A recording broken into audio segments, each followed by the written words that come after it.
ఈ రోజు మీకు స్పష్టంగా 3 మాటలు ఇస్తున్నా. మీ చక్కెర కర్మాగారం తెరిపించే బాధ్యత మాది, కాంగ్రెస్ ప్రభుత్వం అని చెప్పి నేను చెప్పదలుచుకున్నా. అదేవిధంగా పసుపు బోర్డు కేంద్ర ప్రభుత్వం ఇవ్వాలి. ప్రభుత్వం ఎన్డీఏ ఓడి ఇండియా కూటమి గెలిస్తే పసుపు బోర్డు జీవనాన్ని మంత్రిగా తీసుకొచ్చి మీకు ఇస్తాడు. లేకపోతే ప్రశ్నించే గొంతుకై మోడీ మెడల్ వంచి మీ పసుపు బోర్డు మా జీవనాన్న తీసుకొస్తాడు. నాది పూచి అని చెప్పి నా మిత్రులకు చెప్తున్నా. అదేవిధంగా నిన్న రైతు రుణమాఫీ గురించి మాట్లాడుతున్నారు, రైతు భరోసా గురించి మాట్లాడుతున్నారు. మరే సన్నాసులారా, తాతకు దగ్గు నేర్పాడు మా కథలు చెప్పకండి. వెనకటికి ఎప్పుడో రైతు రుణమాఫీ మేము చేసినాం. రైతులకు బోనస్ ఇచ్చింది మేము. రైతులకు రుణమాఫీ, రైతులకు బోనస్ ఇచ్చిన మేము 100 రోజుల్లో 5 పథకాలు అమలు చేసే లోపల ఎన్నికల కోడ్ వచ్చింది. అందుకే ఇవాళ ఈ వేదిక మీద నుంచి మాట్లాడుతున్నా. బాసర సరస్వతి మందిరం మీద ఒట్టే చెప్తున్నా, 15 ఆగస్టు లోపల రైతాంగానికి 2 లక్షల రూపాయల రుణమాఫీ చేస్తుంది మా ప్రభుత్వం. నాది మా మంత్రివర్గానికి బాధ్యత. మీ రైతులకు రుణమాఫీ చేసి మీ రుణం తీర్చుకుంటాం. ఈ ప్రభుత్వం మీది. మీరు కష్టపడి కొట్లాడి మీరు గెలిపిస్తే వచ్చిన ప్రభుత్వం. ఈ రైతాంగం కోసమే ఈ ప్రభుత్వం ఉన్నది. ఈ రైతాంగాన్ని ఆదుకునే బాధ్యత మాది. ఇదే కాదు, ఆనాడు కేసీఆర్ ఊరేస్తే ఊరేసినట్టే అని మిమ్మల్ని బెదిరించి ఆయన మాత్రం ఫామ్ హౌస్లో 150 ఎకరాలలో ఒడ్లు వండించుకుంటే బండారం బయట పెట్టి బట్టలు ఇప్పదీసి బజార్లో నిలబెట్టిన కేసీఆర్. ఆ రైతులకు నేను మాట ఇస్తున్నా, ఎంతైనా వరి పండించుకోండి, 500 రూపాయల బోనస్ అదనంగా ఇచ్చి మీ ఒడ్లు కొనే బాధ్యత మా ప్రభుత్వానికి.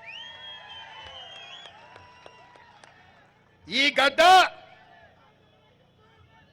నా తెలంగాణ కోటి రతనాల వీణ అన్న దాశరథి గడ్డ.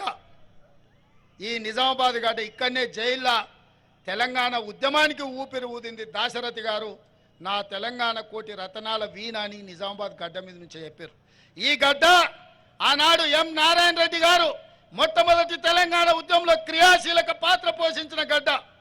ఈ గడ్డ సదాలక్ష్మి తన సొంత బంగారాన్ని అమ్మి తెలంగాణ ఉద్యమానికి అండగా నిలబడ్డ గడ్డ.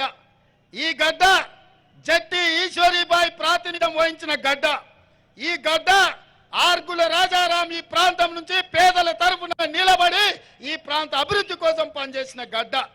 ఈ గడ్డ పెద్దలు మండవ వెంకటేశ్వరరావు తెలంగాణ రాష్ట్రంలోనే నిజాయితీ గల నాయకుని చూపించండి అంటే నిటారుగా నిలబడి చూపించే మండవ వెంకటేశ్వరరావు గారు ఈ ప్రాంతం నుంచి ప్రాతినిధ్యం వహించిన గడ్డ.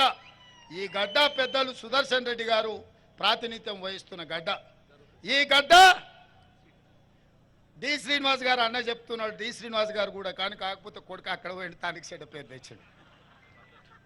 ఈ గడ్డ నిన్న మన భారతదేశానికి ప్రతిష్ట తెచ్చిన బాక్సర్ నిఖత్ జరీన్ మీ గడ్డ మీద పుట్టిన బిడ్డ. ఎన్నో కట్టుబాట్లను తెంచుకొని భారతదేశ ప్రతిష్ట పెంచి మనకు మెడల్స్ తీసుకొచ్చిన ఆడబిడ్డ నిఖత్ జరీన్ మీ నిజామాబాద్ గడ్డ.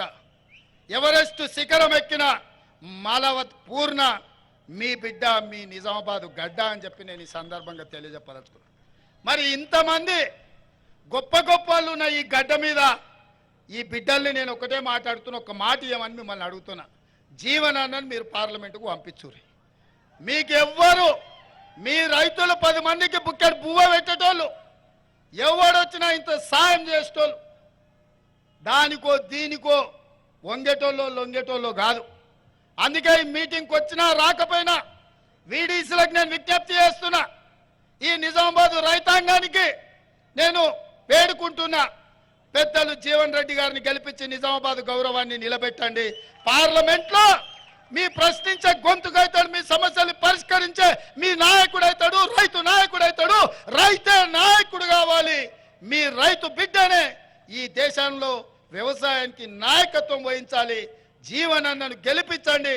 జీవనన్నకేసే ప్రతి ఓటు మీ రేవంత్ అన్నకేసినట్టే అని చెప్పి నేను ఈ సందర్భంగా చెప్తున్నా.